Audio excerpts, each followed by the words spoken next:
नमस्कार। देश की तमाम फटाफट खबरों में आपका स्वागत है। खबरों के लिए आपसे निवेदन कि यदि आपने हमारे चैनल को सब्सक्राइब नहीं किया है तो कृपया करके आपके अपने चैनल को सब्सक्राइब करना ना भूलें। तो बढ़ते हैं आज की बड़ी खबर की ओर, जो प्रधानमंत्री नरेंद्र मोदी की आ रही है। जी हां, भगवा चोला, हाथ में रुद्राक्ष की माला और माथे पर तिलक। प्रधानमंत्री नरेंद्र मोदी की प्रसिद्ध विवेकानंद रॉक मेमोरियल में 45 घंटे तक चलने वाली अपने ध्यान साधना के बीच कुछ तस्वीरें हर घंटे में सामने आ रही है। अब आप इसको अंदाजा लगाइए कि हर घंटे में तस्वीर भेजने का क्या मतलब है। पीएम मोदी ने गुरुवार को ध्यान साधना की शुरुआत की थी। पीएम मोदी इन तस्वीरों में सूर्य को अर्घ्य देते, मंदिर की परिक्रमा करते और ध्यान मुद्रा में बैठे नजर आ रहे हैं। वहीं कांग्रेस का कहना है कि लोकसभा चुनाव के बीच पीएम मोदी का ये कार्यक्रम आचार संहिता का उल्लंघन है। वहीं तमिलनाडु कांग्रेस ने आरोप लगाया कि पीएम मोदी अपने पद का दुरुपयोग कर रहे हैं। इसके खिलाफ मद्रास हाईकोर्ट में याचिका भी दायर की गई है। वहीं 7वें चरण के चुनाव से पहले कांग्रेस नेता राहुल गांधी ने इंडिया ब्लॉक की सरकार बनने का दावा किया है। राहुल ने कांग्रेस के कार्यकर्ताओं को बब्बर शेर बताया और कहा कि मैं विश्वास के साथ कहना चाहता हूं कि इंडिया की सरकार बनने जा रही है। साथ ही उन्होंने कहा कि कार्यकर्ता मतगणना के दिन पोलिंग बूथ पर आखिरी मिनट तक ईवीएम पर नजर बनाए रखे। राहुल ने एक बार फिर से प्रधानमंत्री नरेंद्र मोदी के डिबेट न करने पर निशाना साधा है। उन्होंने कहा कि कई बड़े विद्वानों और नेताओं ने प्रधानमंत्री को मेरे साथ डिबेट करने के लिए कहा था, मगर वह डिबेट नहीं कर पाए। अब तो डिबेट पॉसिबल भी नहीं है क्योंकि प्रधानमंत्री मौन व्रत पर चले गए हैं। राहुल ने कहा कि पीएम के बार बार भटकाने के बाद भी वास्तविक मुद्दों की आवाज उठाई गई।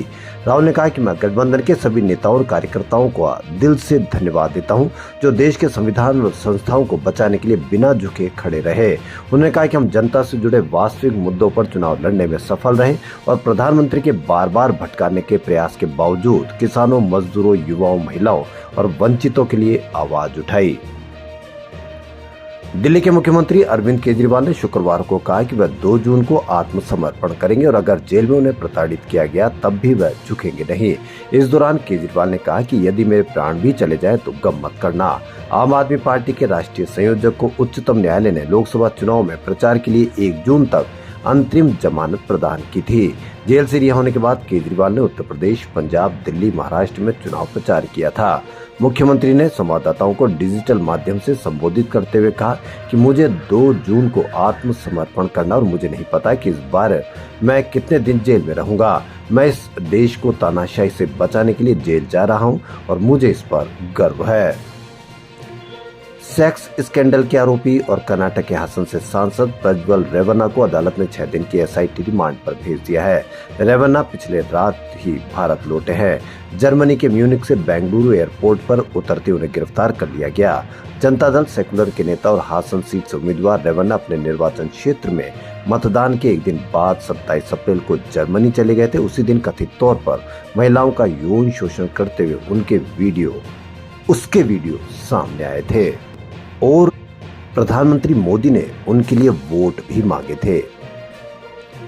लोकसभा चुनाव 2024 के 7वें और अंतिम फेज में शनिवार को यानी कल 7 राज्यों और 1 केंद्र शासित प्रदेश की 57 सीटों पर वोटिंग होगी।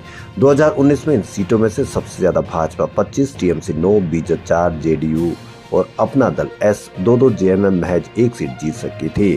कांग्रेस को केवल पंजाब की बदौलत 8 सीटों पर जीत मिली थी। इस फेज में प्रधानमंत्री नरेंद्र मोदी, एक्टर कंगना रनौत की सीट का भी चुनाव है। इनके अलावा ममता के भतीजे अभिषेक बनर्जी, अफजाल अंसारी, विक्रमादित्य सिंह भी अपनी किस्मत आजमा रहे हैं। चुनाव आयोग के अनुसार इलेक्शन के 7वें फेज में 904 कैंडिडेट चुनाव लड़ रहे हैं। इनमें से 809 पुरुष और 95 महिला उम्मीदवार है। भारत के पूर्व प्रधानमंत्री डॉक्टर मनमोहन सिंह ने लोकसभा चुनाव 2024 के आखिरी चरण में पंजाब में होने वाली मीटिंग से पहले पंजाब के वोटरों के नाम लेटर लिखा। इसमें उन्होंने पंजाब के लोगों से भाजपा सरकार ने बनाने की अपील की। वहीं उन्होंने भारत की अर्थव्यवस्था को हो रहे नुकसान को लेकर अपनी राय दी। 3 पेज के लेटर में मनमोहन सिंह ने किसान आंदोलन समेत बड़ी घटनाओं का जिक्र किया। उन्होंने कहा कि भाजपा सरकार ने पंजाब, पंजाबी और पंजाबियत को बदनाम करने में कोई कसर नहीं छोड़ी। दिल्ली की सीमाओं पर 750 किसान इंतजार करते हुए शहीद हो गए।